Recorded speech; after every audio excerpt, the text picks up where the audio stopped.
కవినై కవితనై భార్యనై భర్తనై కవినై కవితనై భార్యనై భర్తనై మల్లెల దారిలో మంచు ఎడారిలో మల్లెల దారిలో మంచు ఎడారిలో పన్నీటి జయ గీతాల కన్నీటి జలపాతాల నాతో నేను అనుగమిస్తూ నాతో నేనే రమిస్తూ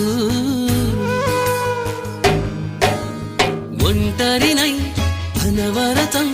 కంటున్నాను నిరంతరం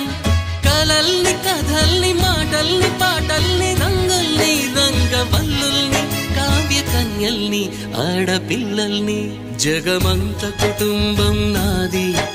ఏకాకి జీవితం